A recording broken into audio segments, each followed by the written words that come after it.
Boa noite a todos. Meu nome é Isaías Damasceno Silva. Eu estou em formação no curso de bacharel em teologia. É um prazer estar aqui com vocês hoje para fazermos uma reflexão crítica sobre a atuação dos coaches. É um tema que tem ganhado cada vez mais relevância em nossa sociedade e é preciso, diante disso, nós estarmos entendendo um pouquinho a respeito da dinâmica do coach, falar a respeito dos pontos negativos, pontos positivos, falar a respeito das convergências que eles têm com os princípios cristãos. E nós vamos ver, por fim, como ter ou poder distinguir, ter discernimento em relação às atuações dos coaches. Vamos iniciar primeiro falando o que é um coach. O coach é o profissional que atua aplicando os conhecimentos que tem com uma determinada metodologia a fim de proporcionar um crescimento na vida pessoal, profissional e empresarial. E ele propõe fazer isso em um pequeno espaço de tempo. As áreas de atuação do coach são bem diversas, mas nós podemos colocar dois grandes nichos que o primeiro fala a respeito das necessidades pessoais e o segundo fala a respeito das necessidades profissionais. Há outras subdivisões dentro desses dois nichos e essas divisões têm muitas delas que é bem específica. Nós vemos isso, por exemplo, na reportagem que ocorreu na Globo sobre a atuação dos coaches. Nós vemos que há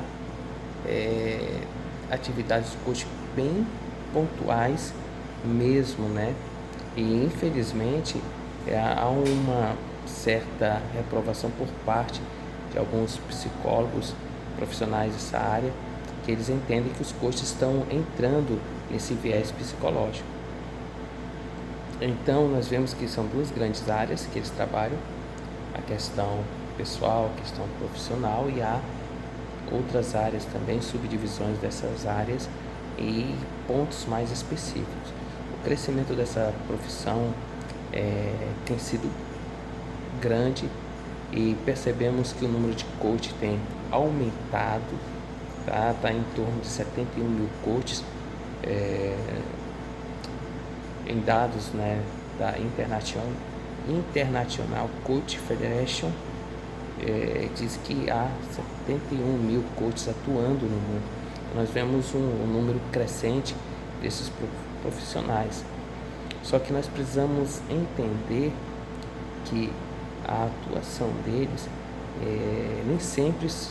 nem sempre é apropriada, né?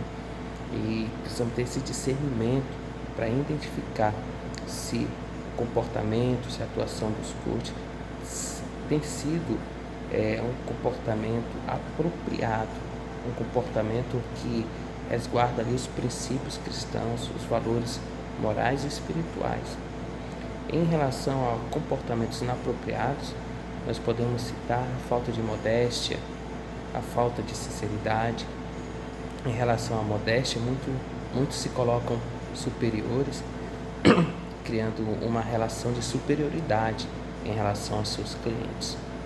E em relação à sinceridade, eles propõem muitas vezes promessas inalcançáveis que comprometem o bem-estar e o desenvolvimento pessoal e profissional daqueles que o buscam, buscam o coach a fim de melhorar pessoalmente e profissionalmente. Outro ponto negativo da atividade do coach, um comportamento inapropriado, é a ênfase exagerada em bens materiais. Nós vemos que muitos desses profissionais, eles focam muito nos bens materiais e esquecem de fazer uma abordagem que traga um maior equilíbrio entre o material, entre o emocional e o espiritual. Então nós vemos que há um exagero em relação aos bens materiais, em relação à conquista, e isso muitas vezes eles propõem, mas eles não conseguem realmente fazer com que essas pessoas alcancem tais propostas. E isso é ruim, faz com que seus ouvintes, seus alunos, acabem tendo uma visão distorcida a respeito da vida. Há muita idealização pessoal e familiar, é uma proposta de perfeição inalcançável, fazendo com que muitos daqueles que o ouvem fiquem frustrados. Então nós vemos que há muitos exageros nas atividades do coach, muitos exageros mesmo, que deve ser pesado por aqueles que o ouvem. A falta de interesse na coletividade, a ênfase é no indivíduo, sem pensar na coletividade, sem pensar na responsabilidade social, e é um comportamento reprovável. Almeida ressalta que o coaching deve promover não apenas o sucesso individual, mas também o bem-estar coletivo. Sabe-se que não tem como obter sucesso pessoal, sucesso profissional, se não tem um bom relacionamento com os demais, se não possui características, ou melhor dizendo, se não possui inteligência emocional. Então o coach ele deve prismar por isso, ele deve prismar pelo bem-estar coletivo, ele deve prismar no sentido de que aquele que quer melhorar, aquele que quer se destacar, ele precisa ter um bom relacionamento com os demais. Só que entre esses pontos aí que citamos em relação aos coaches, falando a respeito dos comportamentos inapropriados, nós podemos citar alguns pontos convergentes com a fé cristã. E entre os pontos convergentes com a fé cristã está a liderança e gestão do tempo. E nós vemos que liderança é algo bíblico, é algo que a Bíblia traz à tona, porque é importante esse papel de líder, é importante nós atuarmos em muitas outras áreas como líder. E o coach ele traz essa dinâmica, essa temática que converge com aquilo que a Bíblia expõe, como também a gestão do tempo. Não tem como nós termos sucesso pessoal, sucesso profissional e sucesso ministerial se nós não formos líderes, se nós não gerir bem o nosso tempo. A inteligência emocional é outro ponto que converge com a fé cristã, e o autoconhecimento, o controle das emoções coaduna com os frutos do Espírito, ou melhor dizendo, com o fruto do Espírito que possui 9 virtudes. Então a inteligência emocionada, apregoada, divulgada pelos coaches, converge com aquilo que a Bíblia expõe, falando a respeito das virtudes do Espírito. Nós sabemos muito bem que é importantíssimo o crente, aquele que se dedica a Deus, que ele permita que Deus opere nele de maneira que os frutos sejam evidenciados em sua vida. E o fruto evidenciado em sua vida vai trazer à tona uma das características que hoje se sabe que é importante, que é a inteligência emocional.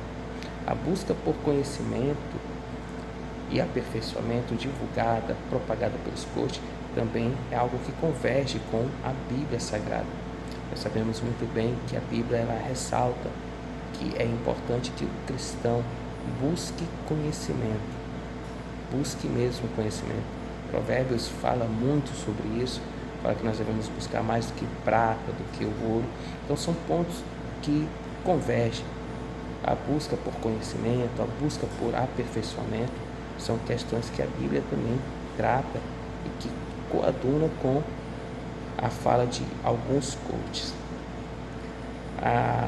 Ainda falando a respeito daquilo que converge com os princípios bíblicos, aquilo que é apregoado, que é ensinado pelos coaches, está também virtudes e princípios bíblicos, como humildade, honestidade, integridade, amor ao próximo. São princípios, são valores cristãos que podem ser aplicados no coaching. A valorização da vida em comunidade, que alguns coaches também ensinam, coaduna, entra em convergência com aquilo que a Bíblia expõe. E a Bíblia fala da seguinte maneira: que consideremos uns aos outros para nos estimularmos ao amor e às boas obras. Só que o que fazer para discernir um coach que é profissional, um coach que vai trazer valores e princípios fundamentados nas Escrituras, valores e princípios morais sadios para nós que servimos a um Deus de excelência? Nós precisamos, para discernir se esse coach ele tem um bom conteúdo, uma das primeiras coisas é avaliar qual a ideologia, qual o pensamento desse coach, se o pensamento dele, as ideias dele estão alinhadas com os valores cristãos. Nós precisamos também observar o foco do conteúdo, o que ele prioriza nas suas palestras. Será que ele prioriza somente o sucesso material? Pois se assim for, ele está reprovado em relação aos princípios que nós guardamos, pois o sucesso material é importante sim, mas ele não é a essência da vida cristã. Nós precisamos buscar em relação a eles referências. Será que esse determinado coach ele tem uma boa reputação? Nós precisamos pesquisar, falar com pessoas que já participaram de seus programas, que já participaram de seus cursos, para que nós venhamos ter um feedback a respeito desse coach. E, por fim, em relação a ter discernimento a respeito dos coaches, se devemos ouvi-los ou não, está a oração e buscar o conhecimento bíblico. A oração e o conhecimento bíblico vai trazer o discernimento espiritual. Nós precisamos orar pedindo a Deus discernimento espiritual. Nós precisamos ler a Bíblia para adquirirmos conhecimento. O conhecimento é importante, pois nos auxilia a discernir o que é espiritual daquilo que não é espiritual, daquilo que é sadio e daquilo que é maléfico. Nós vamos concluir com essa rápida reflexão crítica sobre o coach. E nós vimos o que é um coach, seus pontos positivos, negativos, e como essa prática pode se alinhar aos princípios cristãos.